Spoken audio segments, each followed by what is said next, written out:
So this is the first event of the 2010 Eurotuner GP. It's the Dyno at SP Engineering. We're going on in a few hours. Basically, there's not much to it. We've spent a lot of time on our dyno with the GTI-RS. We know exactly what it'll do. Our biggest challenge is going to be wheel spin.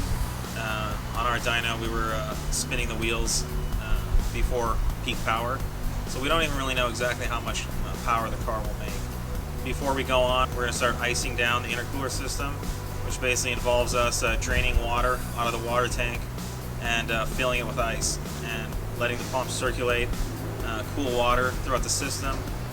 More ice, more circulation. We should be able to get the air temps down to about 10 C, which is a little above freezing. It's going to be nice and cool, nice dense air charge, and it should make a lot of power. So we're going to strap it down really good, put as much pressure on the tires as we can, and also we'll be running it in 5th gear. We still get wheel spin even at 5th, but that'll give us the least amount of wheel spin, and we wouldn't want to do a 6th gear pull because that's over 200 miles an hour. The dyno's only rated for 175, so wish us luck.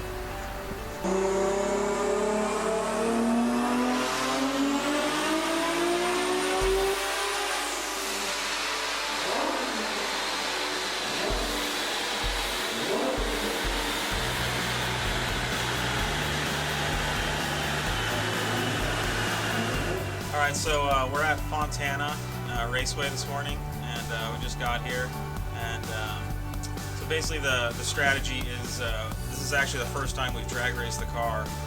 We built this car in about 3.5–4 months, and we did the best we could with testing. We went to 3 different tracks and tested the car on the road course, but the way the schedule came out and some other issues came up that we didn't anticipate, we basically had no time to test the car for drag racing. So my goal for driving today is going to be go out and do some slow, shakedown runs, and just see how the car is doing, making sure that it's running right, that there's no misfires, and I don't know if I'm going to get on it 3rd and the car's going to go sideways or what. So I'm just going to do some real mellow runs before I actually try to launch it. So we'll see how it goes.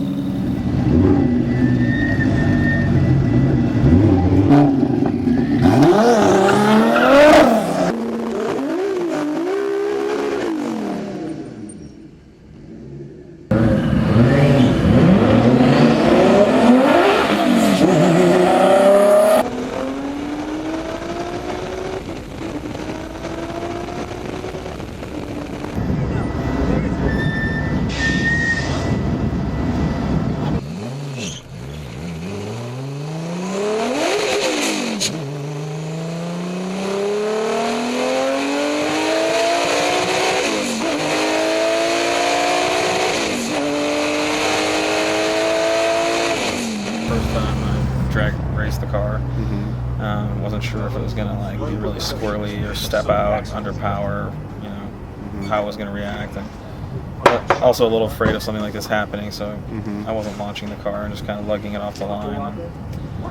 Did a few runs on the wastegates with about 12 pounds of boost, and then we have a push to pass button on the steering wheel. So then the last run I did before it broke, I was using the push to pass down the rest of the way through 3rd, 4th gear, and then the last run I used our launch control feature to really launch the car, and something broke.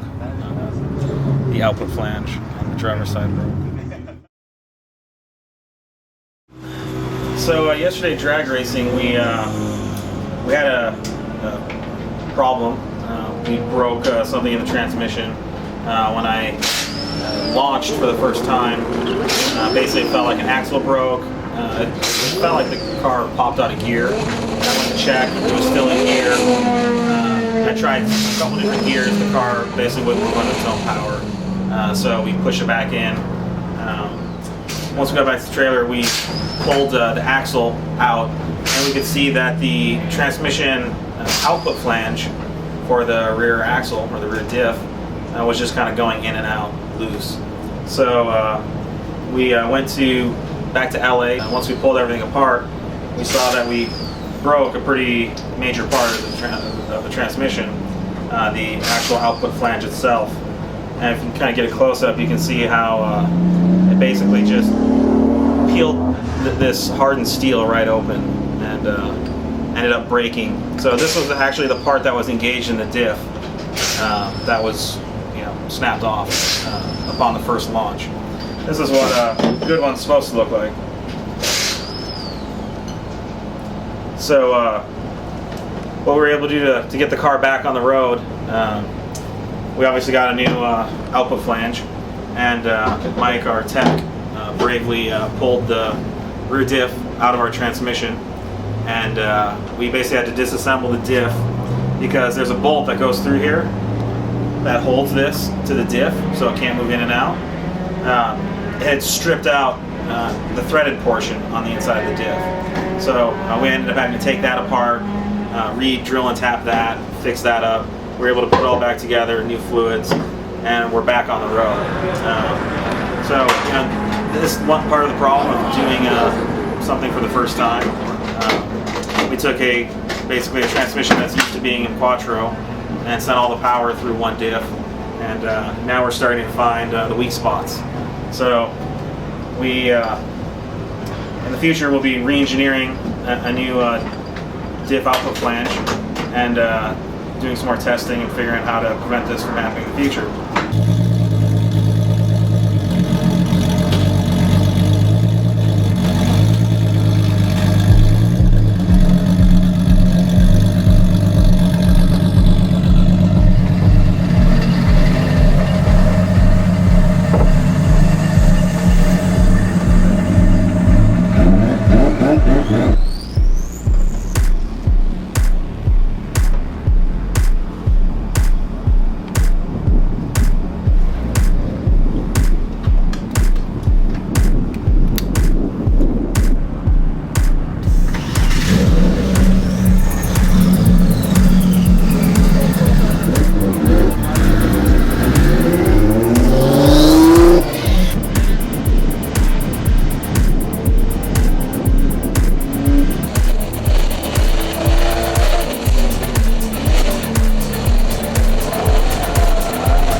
here, a whole bunch of revisions we did after the last event. Amazing to drive, really nice with the ABS. They spent a lot of time getting that working, and it's paid off in leaps and bounds.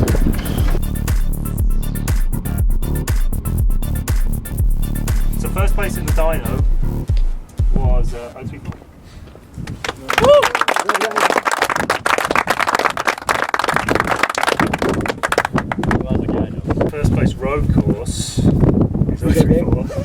She's going to take some pictures when we're done as well, so don't get me.